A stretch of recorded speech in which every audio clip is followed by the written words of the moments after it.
Hi, this is Goksang, and this is my video for my assignment 4. In this video, I will explain what I did for my assignment 4. And without further saying, let's get started. So these are the list of tasks given in this assignment. Let's just move on to the first one. And the first task, we have to create a fast Fourier transform for our wave audio recorded in the previous assignment. And this FFT signal have to be in the range of 0 to half of the sampling frequency. And this is what I did. Let's just close everything before I get started to ensure I am not cheating. Yeah. Of course, firstly you have to read the audio file into the Scilab, and I plotted a time domain signal for the audio signal. How do we usually plot a graph is that we have to define the range for the axis. For the time domain, I make it into resolution of, okay, you have to know this first. The number of sample for our audio signal is about 180,000, more than 180,000, I would say. Let's just name this as N. Yeah, N.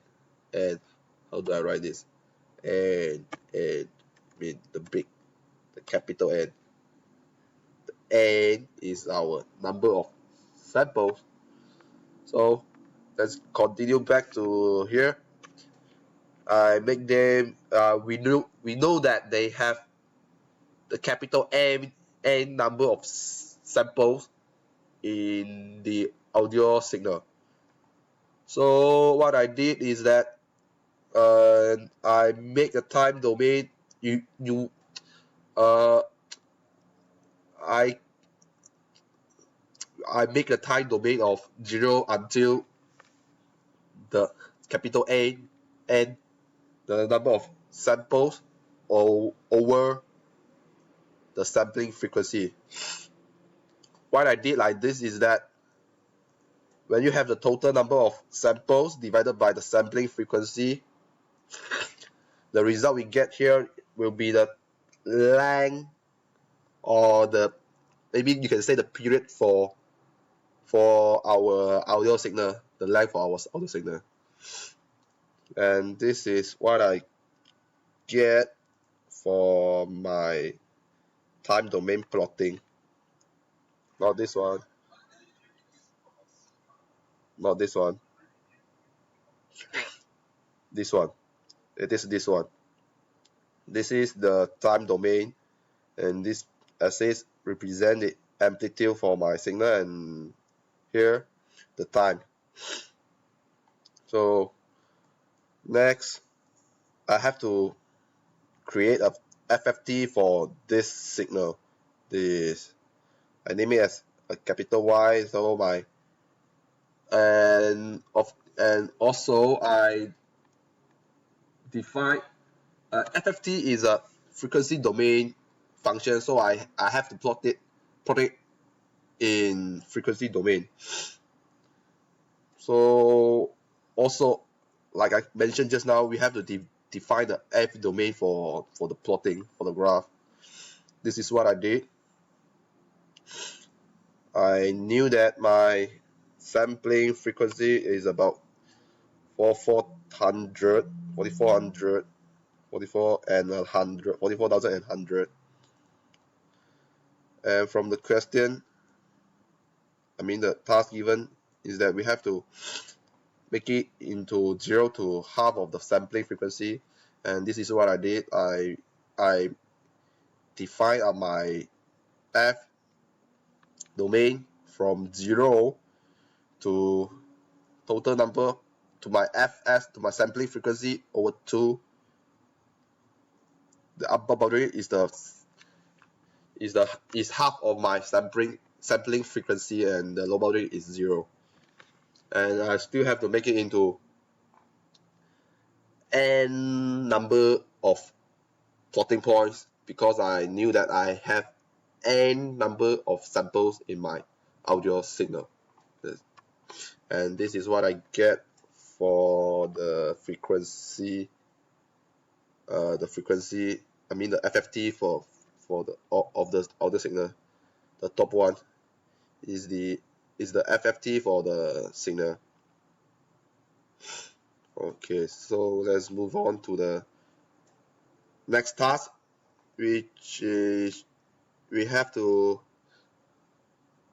apply an ideal bandpass filter to filter our FFT, and the signal, I mean the frequency here is that we have to, what I mean by ideal is that anything out of the pass range will be 0, and anything inside the range is 1. That is the filter function. And from the task given here, we have to filter everything out of 300 to 3000 hertz frequency. We have to filter out everything out of this range. So everything that is not inside this range will be 0, otherwise 1. So let's go back to our Scilab. This is what I did. I first define a bandpass filter function, which consists of n number of 0, and as I said just now, n is our number of samples. I make them into n number of zeros, and then I specify that in the range of 300 and 3000, anything inside this range will be 1. Yeah. How did I do this is that we already have the total samples, number of samples for our audio signal. So, and we also have the sampling frequency for our audio signal. What I did is that I applied both of the upper and lower frequency for the bandpass filter. I use them to I divide both of them by the sampling frequency, which we can see here. The sampling frequency is 44100, and from the FFT here, the sampling frequency is the total F in our plotting. I divide them. I divide my boundary frequencies by the sampling frequency, and then I multiply it by the length, which is the n number, total number of samples. I will get the sample numbers under this specific range, under 3000 to 300. And then after I completed my bandpass filter function, I multiply them with y, which is the FFT for my signal. I multiply them together, I will get a filter FFT, which we can see here. The top one is the original FFT, and this one is the band pass filter function. And the last one, the bottom one is the filter FFT, and they are all under the same frequency domain. And that's pretty much about the task 2, and then let's move on to task 3. In task 3, we have to perform a reverse transform for our filter signal. Is simple. We just have to use this IFFT function provided in Scilab, and then we use them to make an inverse FFT for our filter signal. Okay, and this is what I got here. They looked similar to the original audio signal. Okay, so as for the last task here, we have to this pretty much, I mean, this one is just telling us to explain what we understand. So from what I understand here is that in the visual aspect, we can see that I have to tell you that this is the original audio signal, and these are the filter one, the bandpass filter one. So we can see that from the amplitude here, the bandpass filter signal is obviously lower in amplitude, which kind of saying that they are they sound a little